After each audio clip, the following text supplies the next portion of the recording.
Lauchlan is a 40-year-old male with a BMI of 31. His cultural background is Australian Caucasian. His occupation, he was a salesman. His family status, he has a wife and one 5-year-old boy. He does not identify as religious. His medical history of type 1 diabetes and depression. His medication is Novolin and citalopram. He does not drink or smoke. He has a family history from his grandfather who died at age 57 from cardiovascular disease. His socio-economic status is currently on government concession, but looking to go back to work when his confidence is restored.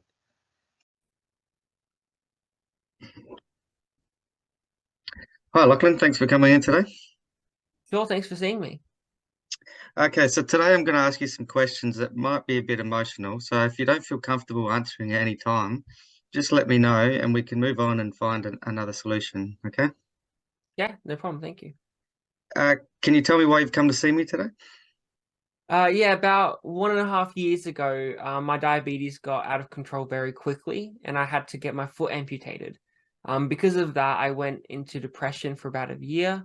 I was very sedentary, became unhealthy, gained a lot of weight, and have become quite antisocial. I've spent the last 6 months or so contemplating exercise, as I do want to improve my condition, and my doctor keeps telling me to. But I just don't have the confidence with my prosthetic. And I've been relying on a wheelchair as it's just more convenient and more pain-free compared to my prosthetic and walking frame. Yeah, I'm really sorry to hear about your struggles. Definitely must have been hard on you. You know, if I was experiencing something like you, I could definitely imagine I would feel the same. However, it's great that you're contemplating exercise. It could be really beneficial to you in your situation. From 1 to 10, could you explain to me your readiness to commit to an exercise program? I would say currently a 7, but I was probably the 3 or lower for the last 6 months. Okay, so what would you say is stopping you from saying something like a 10? Well, I just want to start slow and improve my balance and walking confidence first. I'm worried that I might do too much and injure myself or fall, and I just don't want to make my condition worse. I'd also like to exercise with friends, but I just don't really have anyone to exercise with because I just like I'll be too slow and waste their time. Yeah, so 6 months ago you said you didn't want to do any exercise. Can you tell me why? Yeah, after my operation, I had a rehabilitation program. They gave me a plan to make me get moving better. But I just didn't really stick to the plan because I was really stressed out and depressed at the time. Okay, well, we can incorporate an exercise plan also to help you with your mental health. You also said that you want to improve your balance and walking as you struggle to use your prosthetic. Can you tell me how often you wear it? Yeah, well, I have a walker and a wheelchair, but I primarily use the wheelchair. So I'm rarely using my prosthetic because it's just very uncomfortable, painful, and it's just difficult to walk with, since I struggle with my balance when I use it. Okay, so can you tell me your pain level from 1 to 10 when you use your prosthetic? When I put it on and start wearing it, probably a 5, and then once it gets to about a 7, that's when I stop. Okay, so when you do use your prosthetic and walk, how long can you walk for? Yeah, I can probably only walk for 10 to 15 minutes at a slow pace. I feel like it's so slow that it's pointless though. So, I just don't feel like I'm getting anywhere, and I just stop trying. Okay, so is this the main physical barrier you would say affecting you from returning to work?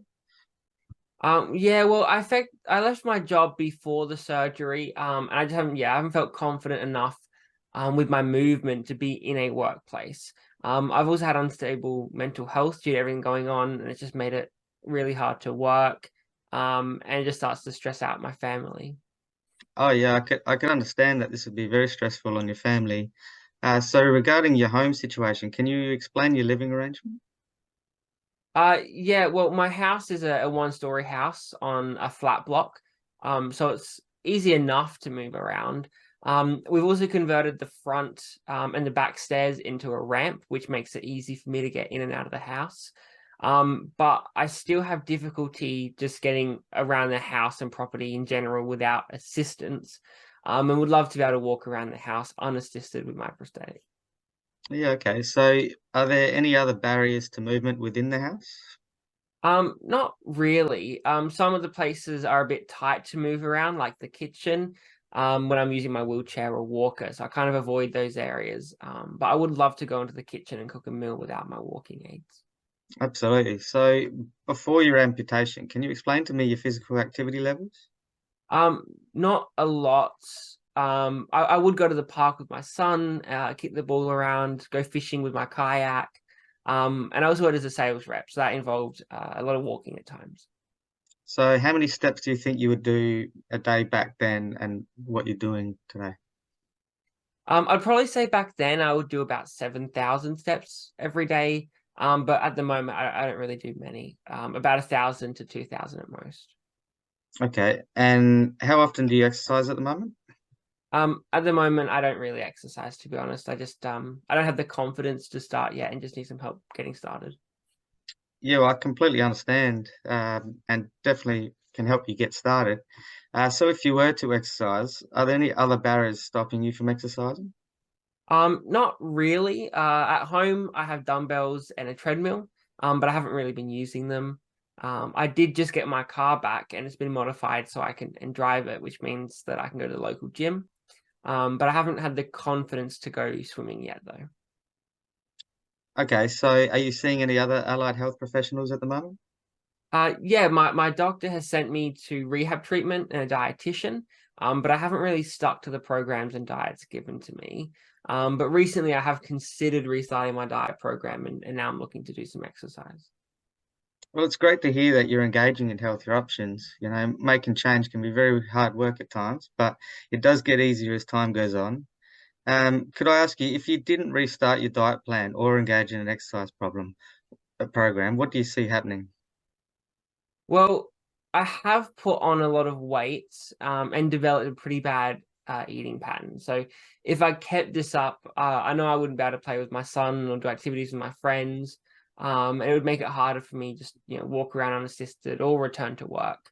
And my depression, diabetes, and general health would just get worse and harder to manage. Yeah, sure. So exercise can help with all these issues. Are there any other types of exercise that you don't like doing but you do or don't like doing before your surgery? Yeah, well, I like to kayak and row, but I don't have any confidence in my swimming anymore, so I don't go out and do those things. I don't mind going for walks, but they are a bit difficult at the moment. And generally, there's nothing I don't mind doing as long as I'm confident in my ability to actually do it. Yeah, well, that must be hard on you as hobbies are a big part of our lives. However, we could get you an exercise program that improves your confidence on your prosthetic. We can also incorporate some swimming as well to build that confidence back up as well. Yeah, that sounds good. I'd love that. Okay, so let's think about making some short, medium, and long-term goals. I've heard you say that you want to start slow, but you also want to improve your balance and gait confidence before you get stuck in. As you're worried about maybe injuring yourself and have a bit of a lack of confidence at the moment, would you agree that this would be your short-term goal? Yeah, definitely. Yeah, that's great. And then for your medium goal, I heard you say with your prosthetic and walker that you can only walk about 10, 15 minutes at a slow pace. You said that it feels pointless because you don't feel like you're getting anywhere. And so you stop trying. How about your medium goal is to get started comfortable with a very limited exercise program, and then hopefully after about 4 to 6 weeks, you'll be able to walk around 30 minutes with a walking frame. And this would really help you achieve your exercise guidelines and achieve a lot of progress moving forward. Yeah, yeah, I'd love that. Okay, so I also heard you say you'd love to be able to walk around the house unassisted with your prosthetic. Would you say this is your long-term goal? Yeah, yeah, definitely. If I could walk around unassisted, it would just help me do things around the house, go for walks with friends, help me keep up and play with my son, and it would just make me more confident to go out and do things. Yeah, well, it's great you've been contemplating exercise and want to make a start with an exercise plan. It also looks like you put a lot of thought into your goals, being centered around being able to walk without assistance. I definitely have confidence and belief in you and look forward to seeing you getting around your house unassisted. So what we can do is get you to start slowly, getting you comfortable with this prosthetic. Hopefully about 4 to 6 weeks, you can do 30 minutes non-stop with your walking frame. and then say by 8 to 12 weeks, we might have you walking around the house as short trips around the shop, comfortably unassisted. How does that sound? Yeah, that's exactly what I want. So we can also incorporate some, with the walking, some swimming. We also incorporate some resistance training. That'll help you strengthen your body, but also help you manage your diabetes and mental health as well. Um, and if you would like, we can also organise some group sessions with other amputees that might have some tips and help for you on your journey as well. Yeah, that all sounds good. Thank you. Okay, well, thanks for coming in today, Lachlan, and we'll speak soon. Done.